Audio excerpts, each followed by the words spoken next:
Well, let's get the thoughts of Sir Ed Davey, leader of the Liberal Democrats, on that cost of living crisis and plenty more. Thanks very much for being with us, Sir Ed Davey.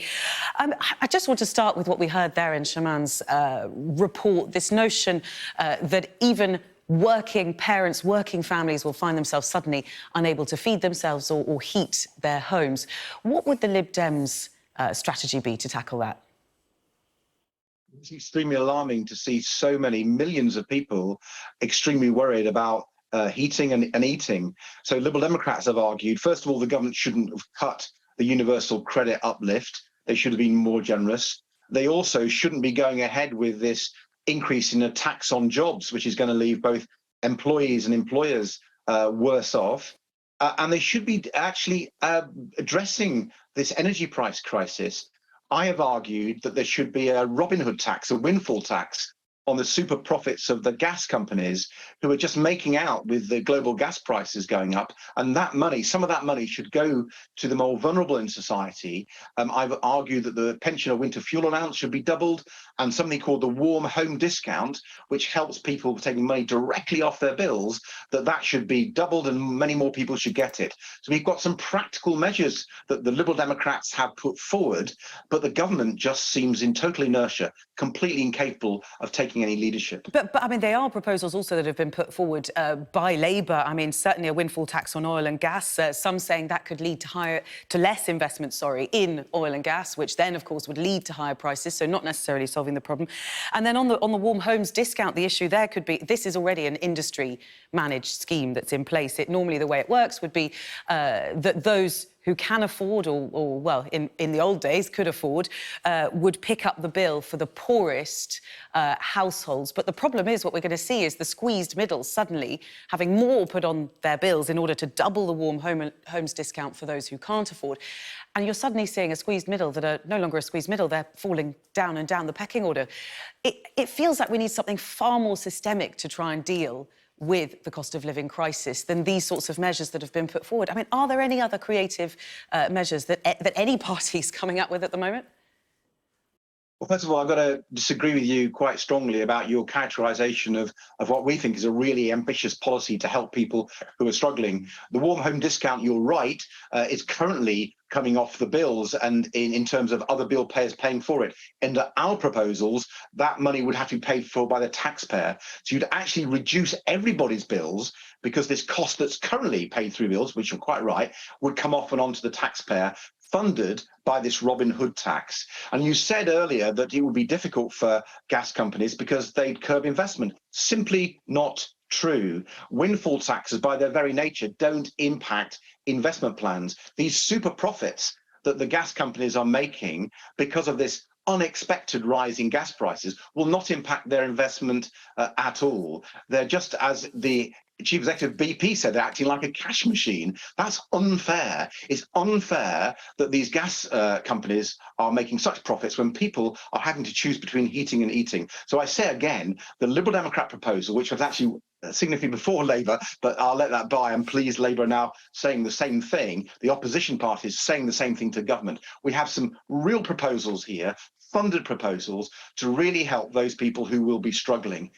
Should more be done? Absolutely. They shouldn't be going ahead with this unfair rise in this jobs tax they're proposing. There are other things that can be done.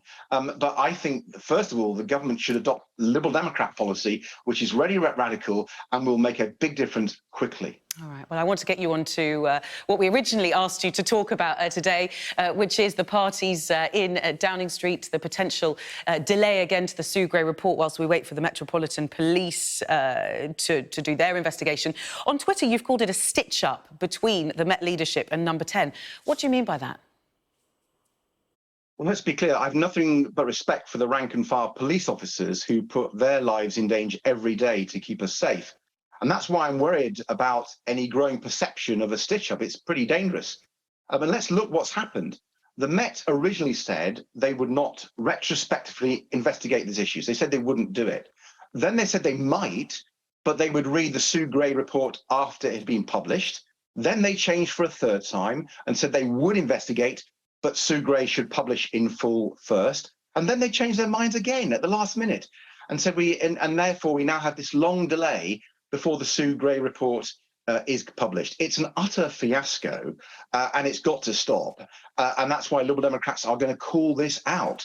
Number 10 has behaved appallingly. We all know that. And these delays just make it seem a lot worse. But when you say stitch up between Met leadership and Number 10, are you suggesting there's some sort of collusion between the two? Listen, I think people are just losing confidence because this has been badly handled. I wrote to the Met Commissioner, Cressida Dick, weeks ago, calling on the Met Police to investigate.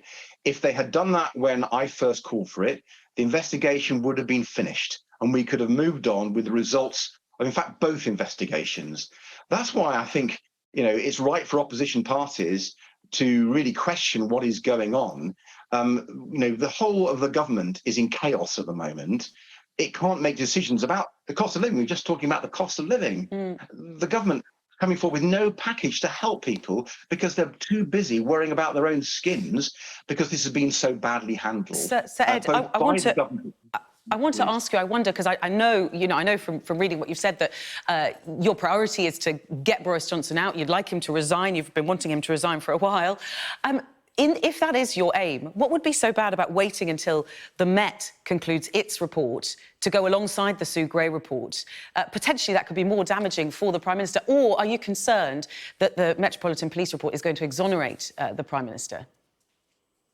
I think that's highly unlikely. I mean, I think really the issue is these delays in reports being published when we know they've been completed for several days is worrying people.